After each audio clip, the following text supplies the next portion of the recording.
Il numero dai genitori che decidono di scegliere per loro figli l'insegnamento della lingua e della cultura furlane a scuole al cres di continuo, un dato che è anche molto più importante se si tiene conto di un altro aspetto per noi relativo, che il numero dei frutti di scuole è in calo.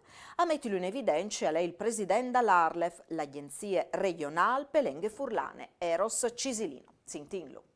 Marilenghe a scuole, i dati dall'ufficio scolastico regionale sono un'evora interessante. Perché?